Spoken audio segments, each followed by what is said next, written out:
Good day mga kalabs na tronics. Ayan, meron tayong panibang vlog. Ayan, isang equalizer guys, no, nasira yung transformer niya, yung toroidal transformer. Ayan, pumutok. Ayan, kasi gamit namin nung is generator. Ayan, maliit na generator. Ayan, ito yung i-replace natin guys, no.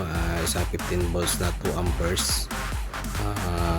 Yun lang po yung ma-replace dito kasi yung original nito guys na is 17 volts. Ayan, split 17 volts. Ayan, ito po yung natin. Ayan, lagay ko na yung mga wire socket nya guys para tuloy-tuloy tayong mag set up. Ayan, para saka i-testing natin. Ayan, bago ang lahat guys, bago nyo i-load yung transformer, i-check nyo muna yung mga guys, yung mga board, baka may nasira. Ayan, kasi sunog yung yung transformer nya na dati guys. Ayan, ito na naka-wire na po siya.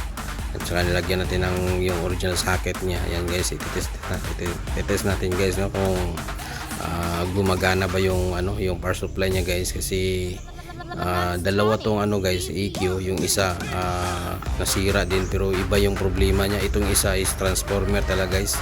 Ayan, nasunog yung transformer niya. Ayan, i-test natin guys kung may may signal or may power. Ayan po. Ayan siya guys. Ayan, may power naman siya. Ayan, tsaka mas wala namang ibang problema guys, pero yung dito natin guys, i-upgrade natin yung niya, yung power supply niya. Ayan, tsaka dagdagan natin ng para mas maganda yung capacitance ng circuit board guys, kasi yung niya dito. Ayan, pagkita mamaya guys, no. Ayan, i-test na natin. Ayan. Yan, lipat natin sa kabilang channel guys kung may tunog ba. Ayan, ayan po siya guys. Ayan, at saka mas maganda yung dagdagan to ng pisa, hindi natin bawasan. Ayan, dagdagan natin kasi yung natin, yung transformer niya guys is lang 15 volts. Ayan, yung dati 18 volts, kaya kung gagawin natin para hindi siya mag-drop yung signal, yung supply niya. Ayan, gumagana naman yung EQ guys. Ayan, gumagana siya, problema. Ayan. Saka yung transformer natin hindi naman mainit guys. Ayan, gumagana siya guys. At saka wala namang ibang problema. Yung isa kasi guys, yung isang nito, yung EQ, nasunog yung niya, yung regulator na 7815. Ayan. Ngayon guys, ayan, okay na, test na natin, wala namang problema, walang humming. Ayan, yung gagawin natin guys, mga kalabs sa Tronics, dagdagan natin ang kapasitor mga kalabs sa Tronics. Ayan, tanggalin natin yung board. Ayan, para masiting natin yung yung kapasitor niya. Ayan, yung kapasitor niya guys is 25 volts at 25 volts 1000 microfarad lang. Ayan, 1000 UF lang po. Ayan, kaya yung gagawin natin para mas maganda yung niya, yung capacitance ng signal ng supply niya guys. At iyan natin, i-upgrade natin, lagyan natin ng 4700 volts na 25 UF mga kalabs, no, or 35 to 50 volts. Ayan, para mas maganda yung niya, yung capacitance. Ayan guys, ayan guys, ayan, 50 volts na 4700 UF yung natin, ilagay natin para mas maganda yung kasi dito sa guys, sa Mindanao, mahina talaga yung mga dito, mga supply ng ng distribution ng linya ng kuryente, ng mga kable, kasi maliliit yung mga transformer na nilagay, kasi nasa lang, pag sa probinsya 25 kBE.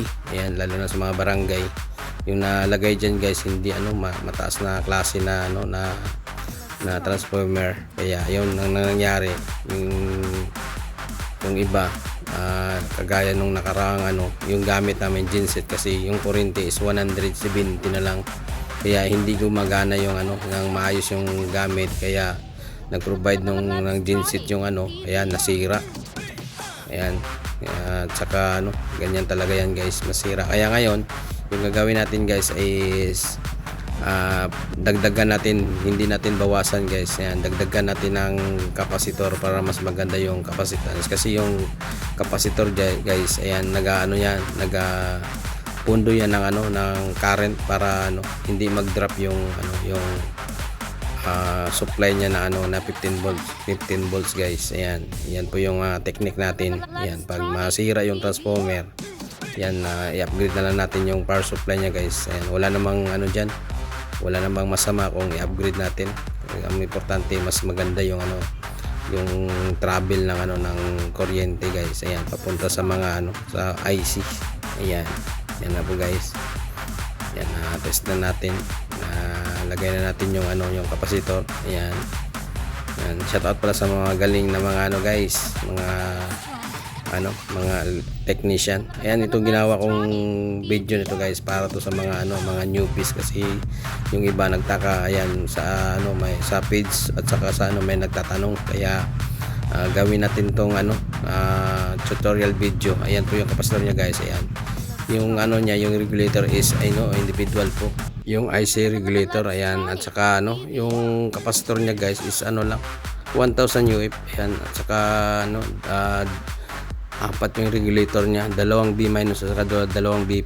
Ayan, kaya yung ginawa ko, tinagdagan ko ng ano, ng capacitor para mas maganda yung ano, yung travel ng ano natin guys, yung kuryente papunta sa mga IC guys. Ayan, pasok na natin yung ano, yung board. Ayan, para ma-try natin. Pero ano guys, sa experience ko guys, no, yung pagdagdag ng capacitor sa board, may ano, may kakaiba yung ano niya, yung may ano siya, may kakaibang nangyayari sa ano, sa signal guys, parang lalong lumakas. So depende lang sa inyo kung totoo ba sa inyo or hindi, kasi yung sa aking experience guys, yung nangyayari. Kaya yung lahat ng mga ano namin, mga EQ, kahit ano lang, yung mga China made or mga original, nilagyan namin ng ano, nagdagan namin ng capacitor guys, kasi nadagdagan na mga 15% yung lakas ng ano, ng signal guys. Ayan, kung nandiyan lang sa inyo kung maniwala kayo or hindi, kasi yun ang ano namin, yung experience namin guys. Kung gusto nyo, i-try nyo guys. Ayan, tsaka ano, ayan guys, i-try natin ulit guys, no. Ayan, kung okay na ba. Ayan po siya. Ayan guys, okay na po yung ano natin, yung na-convert at saka yung ano, yung power supply niya at saka yung capacitor guys. Ayan, may signal na po siya guys. Ayan, at saka ano, tira natin sa kabilang channel. Ayan na po siya guys. Ayan, at saka ano, wala talagang ano, ibang problema. Ayan, sa mga ano dyan, mga newbies dyan, sundan nyo lang yung ginagawa ko, kasi yung ano, ito, yung video na to is para sa inyo guys. Ayan, at saka sa mga nasa mga ano, probinsya. Ayan, lalo na pag mahina yung kuryente. Ayan, try nyo yan ano guys, i-upgrade yung power supply niya, yung ano, yung capacitor dyan. Huwag nyo tanggalin yung original. Ayan, dagdagan nyo lang. Kasi mas maganda kung pag maraming capacitor. Kasi sa aming experience guys, nadagdagan talaga ng lakas. Ayan, at saka magbuo yung tunog. Ayan, depende lang sa inyo kung ano, basta i-try nyo lang guys. Ayan, at saka ano, mag-iba yung ano niya, yung tunog. Yung dati na kasi itong EQ na to, yung hindi pa namin na lagyan ng ano, capacitor. Ayan, hindi namin dinagdagan, manipis yung tunog po guys. Ayan, maganda to sa ano, pag mga pang sub nyo guys. Ayan, pamihan nyo yung capacitor kung sa kaya nyo. Ayan, ayan po yung mga experience namin, mga ano, yung crossover din guys. Kung magtanong kayo, ayan, pwede nyo ano din, ilagyan ng capacitor yung crossover guys, ang ano, active crossover nyo na ano, na gadget.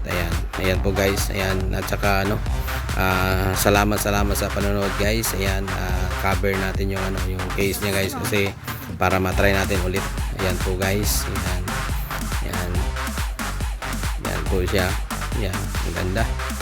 Ayan, sa mga ano dyan, mga newbies dyan, ayan, sundan nyo lang yung ano, yung video na to guys. Meron kayong makukuha ng mga ano, bagong experience. Ayan, sa pag ano, pag-ayos at saka ano, pag-upgrade ng ano natin, ng EQ na ano, Challenger po yung brand nito guys, 31 band. Ayan, ayan po siya, gumagana. Ayan, maganda. Ito maganda din dito, ano, yung Challenger. Ayan, kasi ano yan, depende lang sa paggamit eh. Ayan, ito yung pang ano namin, pang monitor. Ayan, ayan po siya. Ayan, hanggang dito na lang mga kalabs at Magandang umaga. TV.